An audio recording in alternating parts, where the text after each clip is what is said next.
جو ساتھی سنتوں سے فارغ ہو چکے ہیں وہ بھی سب کو مکمل کرتے ہیں۔ الحمدللہ نحمده ونستعینه ونستغفره ونؤمن به ونتوکل علیہ ونعوذ باللہ من شرور انفسنا ومن سیئات اعمالنا من يهد الله فلا مضل له ومن يضلله فلا هادي له ونشهد أن لا إله إلا الله وحده لا شريك له ونشهد أن سيدنا ومولانا محمدا عبده ورسوله صلى الله عليه وعلى آله وأصحابه وبارك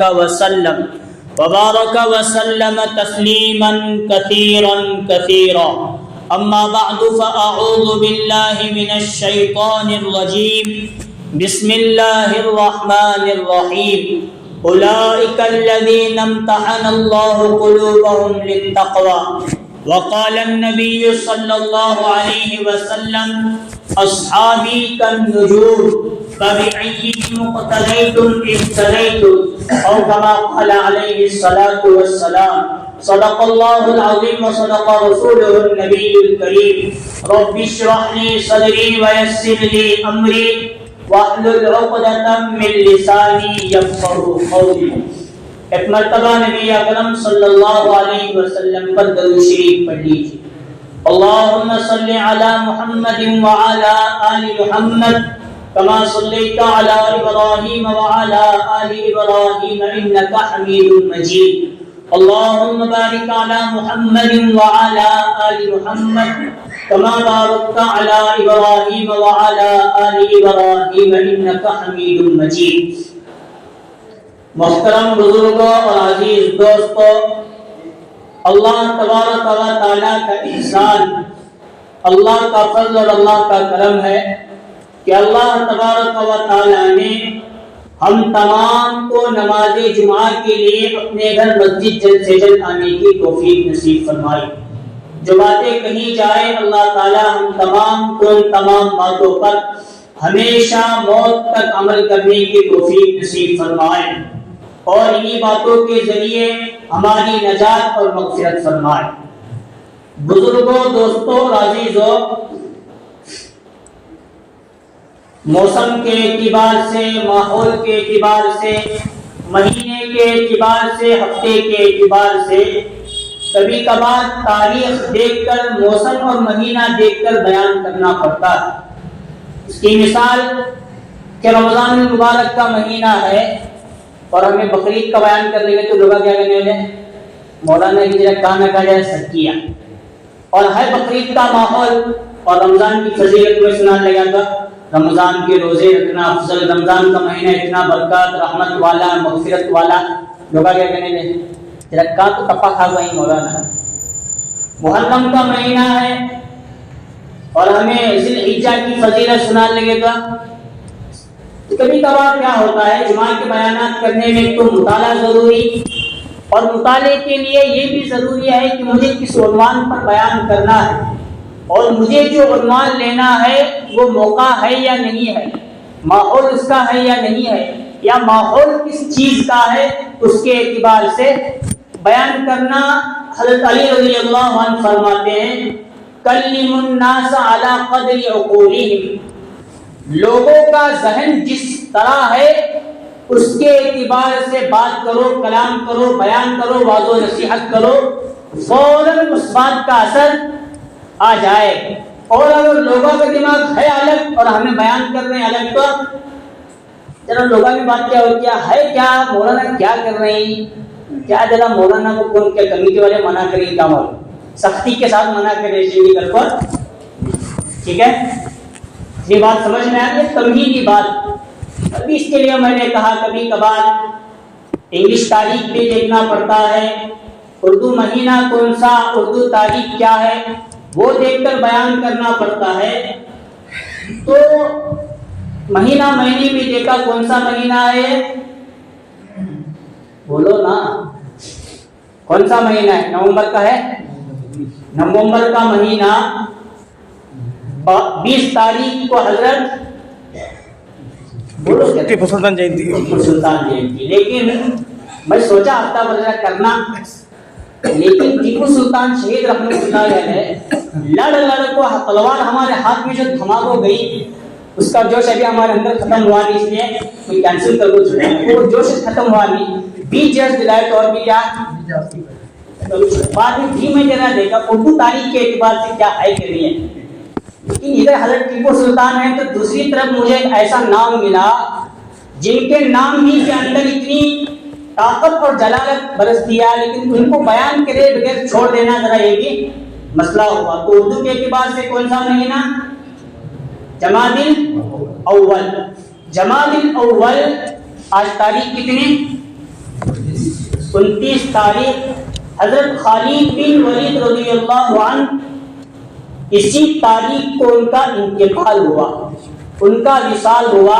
جب جمعہ کا بھی موسم ہے، جمعہ بھی ہے اور تاریخ بھی وہی ہے، پھر حضرت خالد رضی اللہ عنہ کے بارے میں بیان کر کے نہ کرنا، چھوڑ دینا اب مناسب نہیں لگا۔ اور صحابی رسول وہ ہیں، ہر صحابی رسول وہ ہوتے ہیں جن کے اندر نبی اکرم صلی اللہ علیہ وسلم کی شباہت، نبی کا بچپنا، نبی کی جوانی، نبی کا علم، نبی کی بہادری اور نبی کی نور نبوت، نبی کی تبلیغ، نبی کا ہر لمحہ، ہر پہلو ہر صحابی کے اندر جھلکتا ہے۔ اس لیے صحابی سے نبی تک پہنچنے کے لیے صحابی کا تذکرہ کرنا ہمارے لیے بہت ضروری۔ حضرت خالد بن ولید رضی اللہ عنہ ایسے جلیل القدر صحابی، بلند پایا، مقام و مرتبہ کے اعتبار سے بلند و بالا، اور صحابیت کے اعتبار سے بڑا نام اور بہادری کے اعتبار سے بہت بڑا نام ہے، لیکن جو یہ مسلمان ہوئے ہیں حضرت خالد رضی اللہ عنہ حضور کے وفات سے، دنیا سے پردہ فرمانے سے 3 سال پہلے مسلمان ہوئے۔ کتنے؟ 3 سال۔ حضور کا انتقال کب ہوا؟ سن بولو 12 ربیع الاول ہجری کیا تھی اس وقت؟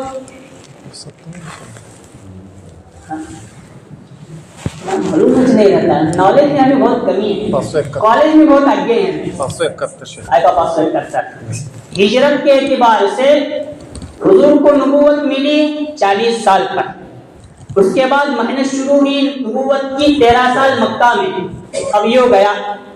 اب ہجرت جو کیا، یہاں سے اب ہجری کیلنڈر شروع ہوا 10 ہجری، ای بات سمجھ میں؟ عمر کے اعتبار سے عمر سوال کرے حضور کی عمر کتنی تھی تو کیا بولے گا میں؟ 63 سال۔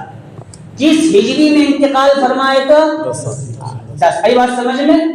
یہ جو 10 سال حضور کا مدینہ کا دور، حضرت خالد 3 سال پہلے مکہ کی فتح سے پہلے سن 8 ہجری میں مسلمان ہو رہے ہیں، 8 9 10 کتنے سال ملے حضرت خالد کو؟ 3 ہی سال ملے ہیں حضور کے صحبت میں رہنے، حضور سے کچھ سننے، حضور کے پاس علم حاصل کرنے، حضور سے محنت سیکھنے کے لیے۔ کتنے سال؟ فقط 3 سال، لیکن حضور نے اپنی صحبت میں رہ کر اتنا علم سکھایا، اتنی توجہ ڈالی، اتنے بڑے وہ صحابی بنائے 3 سال کے اندر۔ ہم لوگ اگر اپنے بچے کو حافظ بنانے کے لیے بیٹھے تو بچہ نہیں بنتا، 3 سال میں عالم بنانے کو بیٹھے تو، لیکن حضور نے صحابی بھی بنایا، حضور نے عالم بھی بنایا، حضور نے قاری اور مفتی بھی بنایا، حضور نے بہادر بھی بنایا، سب کچھ حضور نے 3 سال کے اندر بنا کر ان کو سرٹیفکیٹ دی کہ تم اب سے صحابی رسول حضرت خالد بن ولید رضی اللہ عنہ۔ یہ تو میں مختصر بیان کرتے آ رہا ہوں، یہ زمانہ حضور کی صحبت کا زمانہ۔ اس سے پہلے تھوڑی تاریخ ہم کھینچتے ہیں پیچھے سے حضرت خالد کی۔ شاید حضرت خالد اور ان کے بعد ولید، خالد بن ولید، یہ دونوں اسلام کے، اللہ کے، قرآن کے، نبی کے حدیث کے اتنے بڑے سخت جانی دشمن تھے کہ شاید ابو جہل کے بعد نمبر ان کا ولید بن مغیرہ، یہ حضرت خالد کا باپ، مکہ سے لے کر طائف کے علاقے تک ہر جگہ ان کی زمین موجود تھی، اتنے بڑے مالدار بھی تھے، باغات کے اعتبار سے کھجوروں کے باغ، تو بیٹا بھی حضرت خالد بھی بڑے ناز و نعمت میں پلے ہوئے تھے، لیکن بچپن سے حضرت خالد کے اندر یہ ولولہ اور جذبہ تھا کہ میں بہادر بنوں، میں تیر تلوار چلانے والا بنوں، میں گھوڑ سواری اور انہوں نے بچپن سے وہ کر کے بھی دکھایا۔ ایسا ہے جس جنگ کے اندر زمانہ جاہلیت میں حضرت خالد ہو شکست کھانا ناممکن، اسلام لانے کے بعد بھی جس جنگ کے اندر حضرت خالد بن ولید رضی اللہ عنہ، شاید 125 جنگیں حضرت خالد رضی اللہ عنہ نے لڑی، لیکن 125 میں کبھی کوئی ایک جنگ کے اندر ناکامی اور شکست کا منہ دیکھنا کیا ہوگا، پھر کتنے بڑے بہادر ہوں گے۔ لیکن اتنے حضور کے سخت کٹر دشمن تھے، حضور کے، اللہ کے، قرآن کے، حدیث کے، دین کے، شریعت، حضور جس راستے سے گزرتے ان کو معلوم ہو جائے، اس ڈر پہ رہتے کہ میں کب جا کر کام تمام کر دوں، نعوذ باللہ۔ لیکن ہدایت اللہ کے ہاتھ میں، اللہ کب کس کو ہدایت دے یہ بتا، اور اتنے بڑے سخت دشمن تھے، موقع ہمیشہ تلاش کرتے تھے کب مجھے موقع ملے اور میدان جنگ میں میں صحابہ کے آمنے سامنے ہو کر ان کا مقابلہ کر کے دکھاؤں۔ ایسا ہوا نہیں۔ اسلام کی سب سے بڑی پہلی جنگ کون سی؟ غزوہ بدر۔ اس میں مسلمانوں نے، صحابہ نے ایک بہت بڑا کارنامہ دکھایا۔ کفار و مشرکین، ابو جہل مارا گیا، بہت سارے لوگ مارے گئے، یہ ہوا وہ ہوا، کفار مکہ کو بڑا اس کا صدمہ تلاش کر رہے تھے کوئی ایسا موقع ملے ہم جنگ ہی میں پھر صحابہ اور حضور پر دھاوا بولیں گے، حملہ کریں گے اور کام تمام کر دیں گے۔ تیاری کی، وہ موقع آیا غزوہ احد کے اندر۔ حضور صلی اللہ علیہ وسلم نے ایک 50 کا ایک دستہ، ایک جماعت تیار کر کے احد پہاڑ کے اوپر کھڑا کیا۔ اگر مسلمان ہم لوگ جنگ جیتے یا ہارے تمہیں یہ جگہ نہیں چھوڑنا۔ اس صحابی کے وہ جو لشکر اور جماعت کے جو امیر اور سردار تھے ان کا نام تھا عبداللہ ابن جبیر رضی اللہ عنہ۔ اب مسلمانوں نے اپنی ہمت دکھائی، کفار بھاگنے لگے، تو ان کو پکڑنے کے لیے صحابہ کی اور ایک لشکر جماعت ان کے پیچھے ہو گئی۔ تو حضرت خالد رضی اللہ عنہ نے پہلے مشورہ یہ کر کے رکھا تھا ہم ایسی چال چلیں گے کہ مسلمانوں کو لگے ہم مسلمان جنگ جیت رہے ہیں، لیکن جب وہ اس میدان سے ہٹے تو میں وہاں سے آ کر ان پر حملہ کروں گا۔ مسلمان یہاں لڑ رہے تھے، اس پہاڑ کے اوپر وہ دستہ 50 کا موجود تھا، اور ادھر کفار و مشرکین لڑے۔ کفار و مشرکین کی طاقت کم ہوئی تو وہ اس جانب الٹے جانب بھاگنے لگے۔ یہاں بیچ کے مسلمانوں نے سمجھا کہ ہم اب جنگ اب ان کو پکڑیں گے، غلام بازی بنائیں گے، ان کا مال غنیمت ہمارے لیے حلال ہے۔ تو کسی کو یہ بات سمجھ میں نہیں آئی کہ اس کے پیچھے ایک بہت بڑی سازش رچی گئی۔ ہو جاتا ہے کبھی کبھار، کیونکہ میدان میں، ہر میدان میں اترنے کے لیے اس کا کھلاڑی پہلے بننا پڑتا ہے۔ کچھ ہوا ہوگا کیونکہ ابھی ماحول شروع ہوتا جنگوں کا۔ سب صحابہ جو ادھر گئے، ادھر کے 40 صحابہ بھی نیچے اتر گئے ان کے پیچھے۔ صحابی روکتے رہے مت جاؤ، حضور نے منع کیا ہے، جنگ جیتے یا ہارے کچھ بھی ہو ہمیں یہاں سے۔ لیکن وہ لوگ وہاں سے ہٹے تو 10 لوگ کیا کرتے تھے، حضرت خالد اپنا ایک لشکر لے کر انہیں پر حملہ بولا۔ سب سے پہلے لشکر کے امیر اور سردار کو قتل کیا، وہ 10 کو قتل کیا، اور پہاڑ کے نیچے سے اتر کر جو مسلمانوں کی حالت اس وقت بنی، وہاں جب عمرے کے موقع پر بدر کے میدان میں، احد کے میدان میں کھڑے ہو کر حضرت حمزہ کی قبر سامنے تھی، دیگر صحابہ کی قبر سامنے تھی، مدینہ سے کئی میل کے فاصلے پر آ کر وہ لوگ سوئے ہوئے ہیں، آرام کر رہے ہیں۔ وہاں آ کر رونگٹے کھڑے ہو جاتے ہیں، صحابہ نے ہم تک دین پہنچانے کے لیے کیا قربانیاں دی۔ ایک عجب معاملہ، عجب کیفیت وہاں جانے کے بعد ہوتی ہے۔ بہت سارے لوگ، حضرت حمزہ شہید ہوئے، حضرت حنظلہ شہید ہوئے، عبداللہ بن جرواہ یا عبداللہ بن رواحہ کے بڑے بڑے صحابہ چھوٹی سی چوک کی وجہ سے شہید ہوئے، اور ادھر بھی شہید ہوئے، ادھر بھی شہید ہوئے، اور مسلمان جیتی ہوئی جنگ کہتے ہیں آگے سیرت کے اندر لکھا ہے۔ تو جنگ کو پلٹنے کا کام پھر حضرت علی رضی اللہ عنہ نے کیا۔ جیتی ہوئی جنگ ہاری ہوئی جنگ کو پھر حضرت علی رضی اللہ عنہ نے کر دکھایا۔ مجھے اتنا بیان کرنا ہے، حضرت خالد بن ولید رضی اللہ عنہ ہمیشہ اس طاق میں رہا کرتے تھے کب میں مسلمانوں کا صفایا کر دوں، اور بہت جنگوں میں انہوں نے کچھ نہ کچھ کیا، لیکن جب معاملہ پیش آیا مسلمان ہونے کا تو حضور کے ہاتھ پر آ کر انہوں نے اسلام کو قبول کیا، ان کا دل نرم ہوا، فتح مکہ سے پہلے وہ مسلمان ہوئے اور حضور کے پاس آ کر توبہ اور معافی بھی مانگی۔ اس کے بعد حضور صلی اللہ علیہ وسلم نے جنگ موتا پہلا لشکر اب بھیجنا تھا، اس کا حضور نے مسجد میں بیٹھ کر فرمایا زید بن حارث لشکر کے امیر ہوں گے، اگر وہ قتل کر دیے جائے شہید ہو جائے تو عبداللہ بن رواحہ لشکر کے امیر ہوں گے، اور اگر وہ بھی شہید ہو جائے تو جعفر بن ابی طالب شہید ہوں گے۔ ایک یہودی وہاں سن رہا تھا، حضور فرما رہے ہیں کہ تین کا نام لے، تینوں پر کیا کہا؟ شہید ہو جائیں گے۔ یہودی نے کہا پہلے انبیاء کی باتوں سے ہمیں یہ معلوم پڑتا ہے کہ کوئی بھی خبر دے دیجیے تو وہ سچی، مطلب یہ تینوں اب شہید ہونے والے ہیں۔ آگے حضور نے فرمایا اب چوتھا جو بندہ لشکر کا جھنڈا تھامے گا وہ مسلمانوں کے مشورے کے ذریعے جو بھی تھامے گا اللہ اسے فتح نصیب فرمائے۔ ہوا ویسے، وہ تینوں جنگ موتا میں شہید ہوئے، اور ادھر مسلمانوں نے اپنا جماعت کا امیر اور لشکر کا امیر حضرت خالد بن ولید رضی اللہ عنہ کو بنا دیا۔ کہتے ہیں کہ صحابہ کا 3000 کا لشکر وہ جنگ موتا میں گیا تھا، اور سامنے کفار کے لشکر کی تعداد علماء نے لکھی ہے 2 لاکھ تھی۔ کتنی؟ کہاں 3000 اور کہاں؟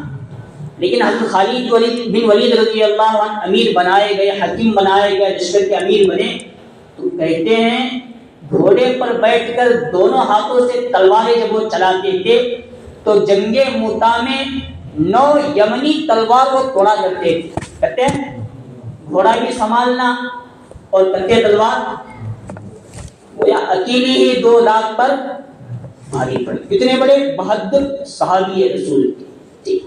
میں نے شروع میں کہا جب ان کا نام آیا تو جنگوں کا نام آنا ٹھیک ہے، سمجھنے والے بھی سمجھیں گے، لیکن بیان کرنا ہمارے لیے بھی دیکھا جائے گا۔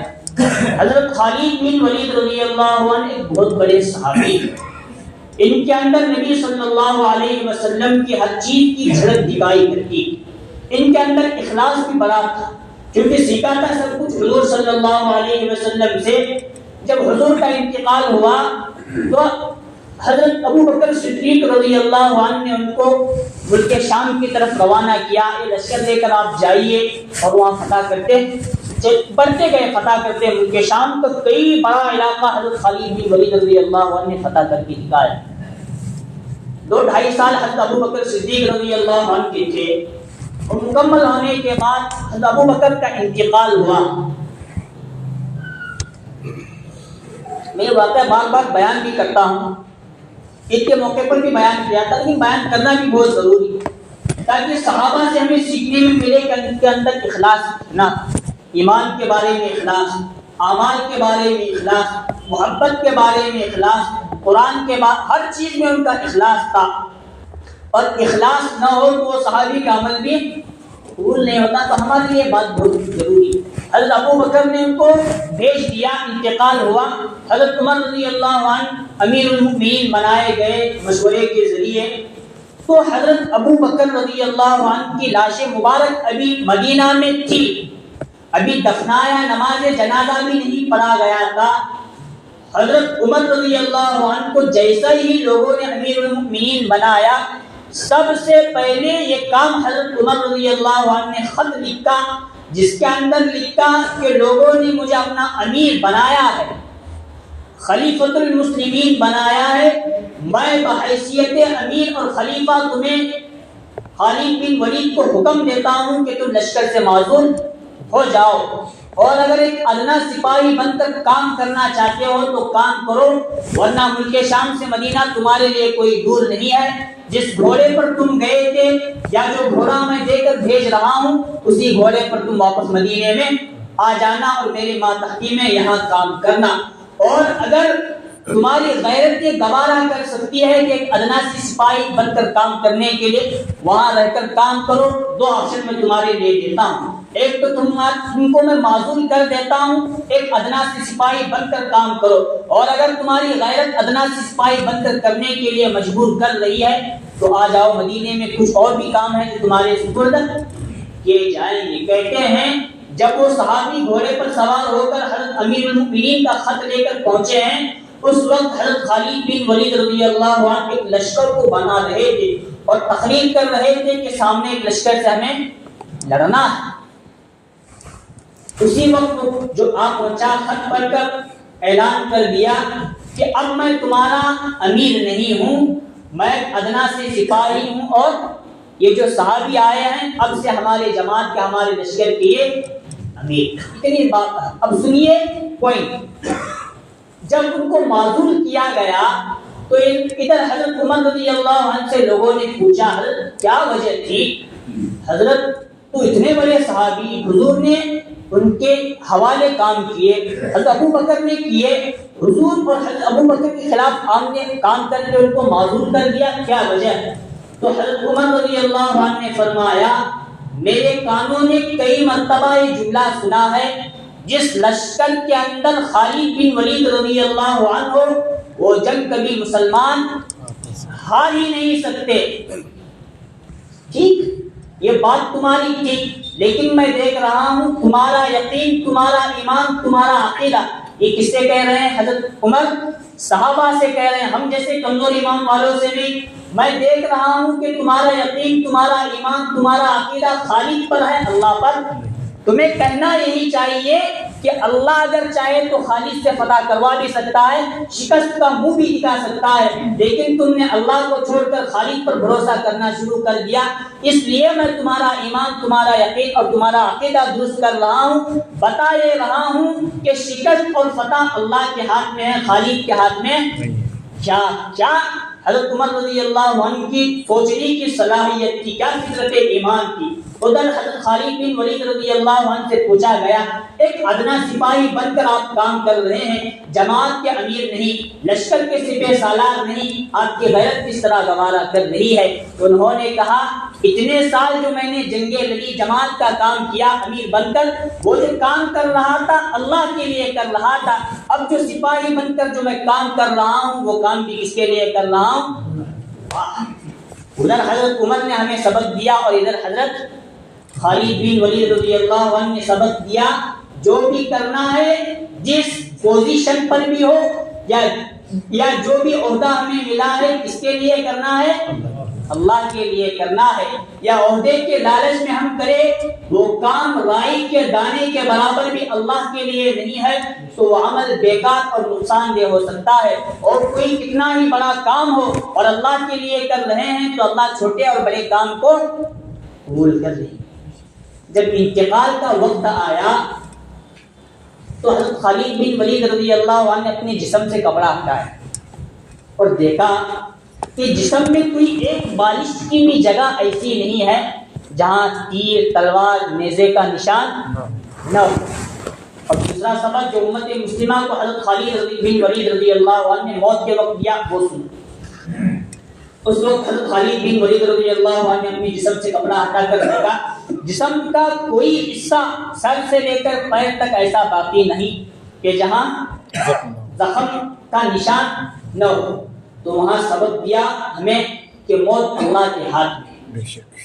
میرا جیسا بہادر آدمی 125 جنگیں لڑ کر بڑے سے بڑے مجمع میں گیا لیکن کسی نے مجھے قتل کرنے کی کسی کے اندر ہمت نہیں ہوئی۔ موت اللہ کے ہاتھ میں ہے، اللہ نے میری موت وہاں نہیں رکھی۔ اگر موت میری جنگ کے میدان میں ہوتی، کسی اور کافر کے ہاتھ میں ہوتی یا کسی ظالم بادشاہ کے ہاتھ میں ہوتی تو خالد کا نام و نشان کب کا کب نہیں۔ موت تو کس کے ہاتھ میں ہے؟ میرا جیسا خالد بن ولید بہادر آدمی بستر پر مر رہا، افسوس کرتے تھے میں شہادت کی موت چاہتا تھا لیکن مجھے کیسی موت مل رہی ہے؟ بستر کی موت۔ علماء بیان فرماتے ہیں حضرت خالد بن ولید رضی اللہ عنہ کا لقب تھا سیف اللہ۔ کیا لقب تھا؟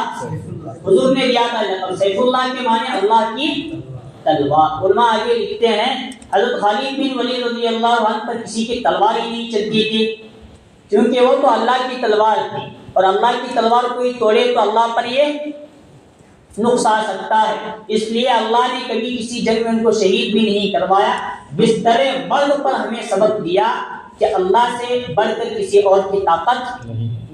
یہ ہے حضرت صحابی رسول کی۔ میں نے پہلے ہی کہا میرا ارادہ بھی تھوڑا ہو رہا تھا حضرت ٹیپو سلطان کے بارے میں بولوں، لیکن نوجوانوں کے ہاتھ میں حضرت ٹیپو سلطان کی تلوار ابھی آ چکی ہے، جس کا اثر ابھی باقی ہے، اس لیے میں ٹھیک ہے یہ باتیں کوئی اہم ہیں۔ صحابہ کے ساتھ محبت کرنا، ان کا ادب، ان کا عزت، ان کا احترام، پیار کے ساتھ حضرت رضی اللہ عنہ کہنا اور ان کے نام پر پڑھ کر بخشتے رہنا، یہ امت مسلمہ کے لیے بہت ضروری چیز۔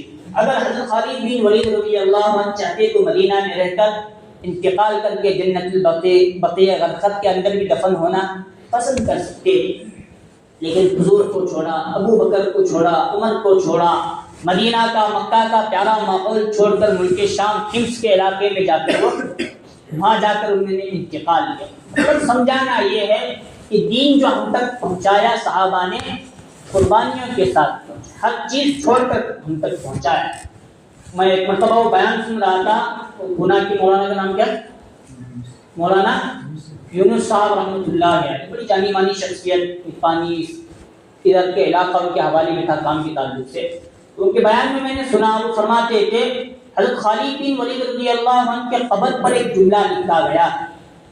یونس فرماتے ہیں وہ جملہ یہ لکھا گیا ہے، جو بندہ اللہ کے لیے دین کا کوئی بھی کام نہیں کرتا اسے زمین پر رہنے کا حق نہیں، وہ کہاں چلے جائے۔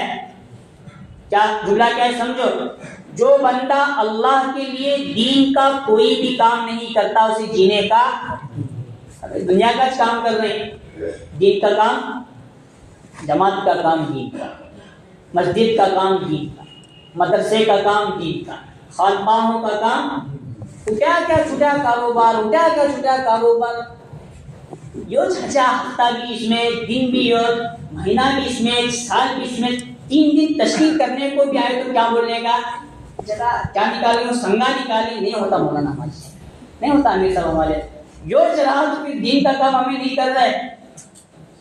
نماز پڑھنا ہوتا ہے، ہاں یہ نماز پڑھنا عبادت ہے، نماز پڑھنا دین کا کام، عبادت اور اعمال کے اندر، عبادت اور کام کے اندر بڑا فرق ہے، سمجھو اس بات کو۔ اپنی حیثیت سے، اپنے اعتبار سے جو بھی ہم دین کا کام کر سکتے ہیں اس کو کرنا بہت ضروری، اور آج کے اعتبار سے سب سے آسان کام دعوت کا، اس میں یہاں جڑنا، یہاں بیٹھنا، تشکیل، ملاقات، گشت، یہ جو اعمال ہیں یہ سب تھوڑا لگائیں گے بہت ہو جائے گا۔